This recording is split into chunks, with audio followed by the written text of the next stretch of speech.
What if ancient death rituals were actually sophisticated sustainability systems? Hidden within sacred fire and forgotten deities lies a zero-waste ecological blueprint that could rewrite everything you thought you knew about. What is the truth about the eternal ecosystem? Decoding the soul of Vedic philosophy.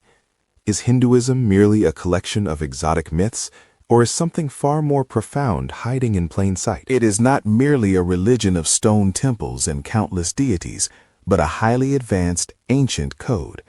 It is a hidden blueprint, meticulously designed to harmonize human biology, psychology, and ecology with the limitless universe itself. How did ancient Vedic sages view the fundamental biological relationship between a single, fragile human being and the vast, infinite, terrifying expanse of the cosmos? They didn't see humans as separate from the universe, but as an exact microscopic replica of it. The ancient Yajurveda boldly declared Yata Pinde Tatha Brahmande, meaning, as is the microcosm of the human body, so is the macrocosm of the universe. If the human body is truly a miniature universe, how did early Vedic science map the literal stars and natural elements directly into our flesh and bones? Thousands of years before modern biology, sages mapped the human body using the Pancha Mahabhuta, the 5 great elements.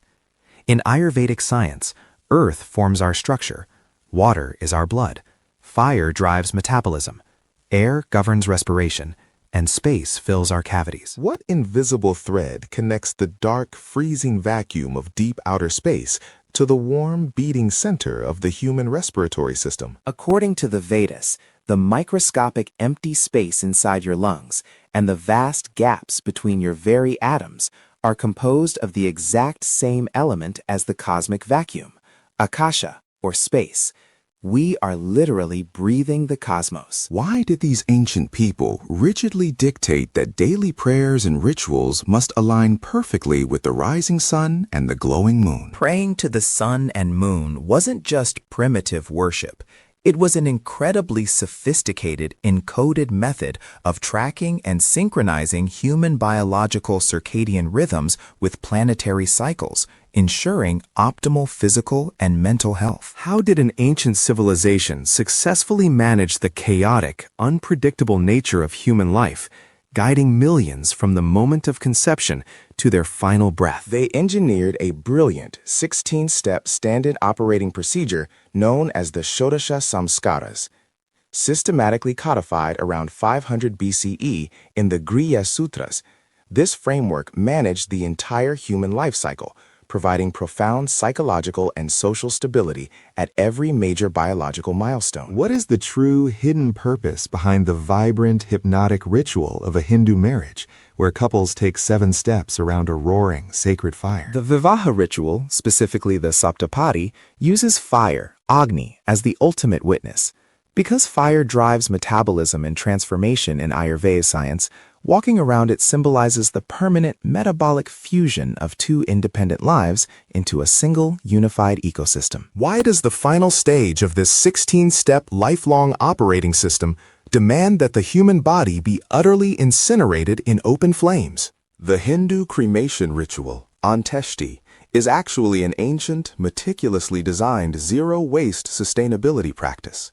It physically deconstructs the body to return it directly to the Pancha Mahabhuta, ensuring the deceased leaves absolutely no ecological footprint on the earth. During the solemn quiet of a cremation, why must the chief mourner take a heavy bamboo pole and violently pierce the burning skull of their loved one? This intense rite, known as Kapalakriya, is the final, necessary severance. It symbolically and physically releases the soul from its ultimate biological anchor, the brain, allowing consciousness to escape the dying microcosm and return to the infinite macrocosm. If Vedic philosophy holds such deep reverence for ecology and the soul's journey, how does it define the ultimate, truest form of nonviolence? In Hinduism, true nonviolence, ahimsa, isn't just about refusing to strike another person. It means fighting a brutal, invisible war against your own mind to defeat the 6 internal enemies that constantly poison human consciousness. What exactly are these 6 internal enemies, And why were they considered the ultimate existential threat to both the individual and the surrounding ecosystem? The Arishad Varga consist of Kama, Krodha, Lobha, Moha, Mada, and Matsarya, lust, anger, greed, attachment, pride, and jealousy. Vedic sages knew that unmanaged psychological pollution inevitably bleeds outward, leading directly to environmental exploitation and societal destruction. How does the ancient Sanskrit definition of compassion completely shatter our modern Western understanding of empathy and gentle pity? We think of compassion as a gentle feeling, but the Vedic concept of karuna originates from the root kara, meaning to do. Karuna is not an emotion, it is an active, mandatory verb. It requires immediate physical intervention to alleviate suffering. How did Lord Rama demonstrate this radical, action-based compassion after finally slaughtering the demon king who had kidnapped his beloved wife? In a staggering display of emotional intelligence, Lord Rama did not celebrate his enemy's demise. Instead, he intervened. He convinced Ravana's own brother to perform honorable, sacred funeral rites for the fallen king, ensuring his enemy's soul found peace. What profound truth did Rama speak over the bleeding corpse of his greatest enemy to justify giving him a hero's farewell? Standing on the blood-soaked battlefield of Lanka, Rama declared a timeless Vedic principle: hostilities end with death.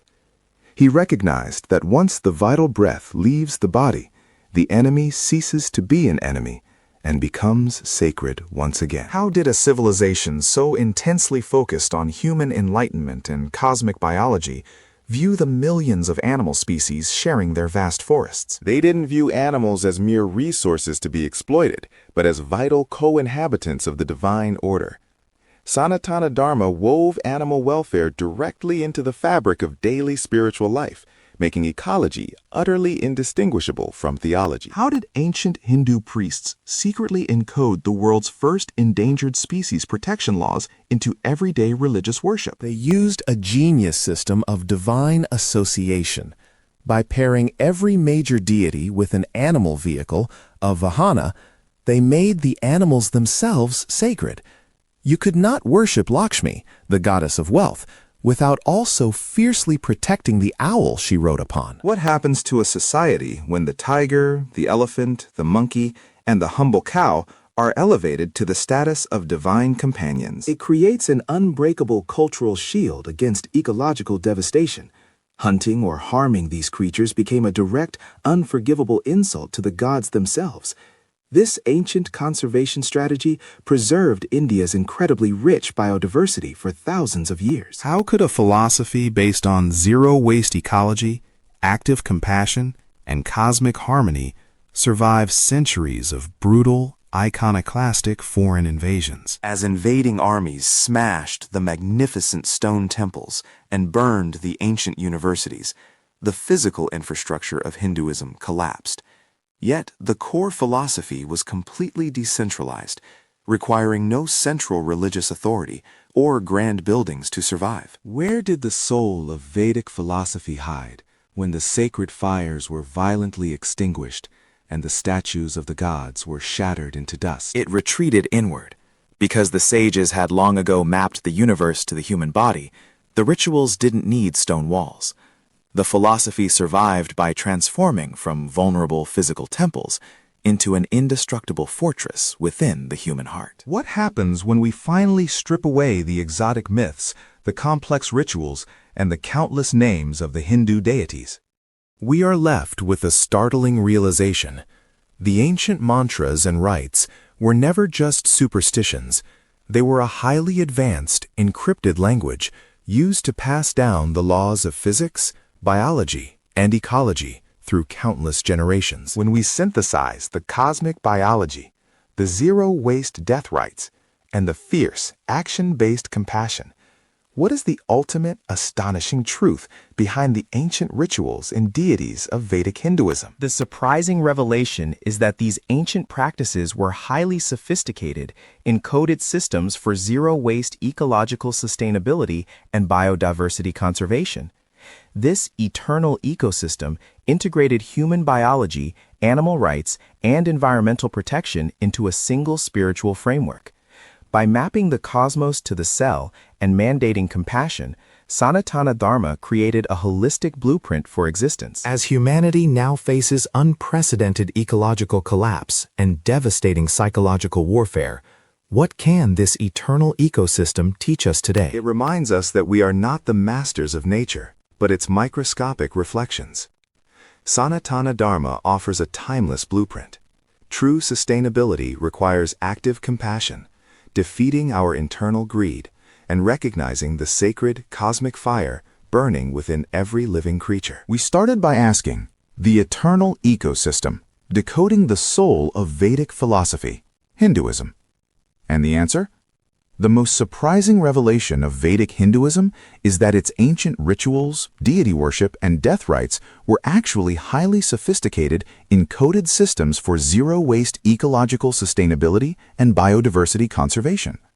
Far from mere primitive worship, this eternal ecosystem integrated human biology, animal rights, and environmental protection into a single, unbreakable spiritual framework. If this changed how you see things, share it with someone who needs to hear it.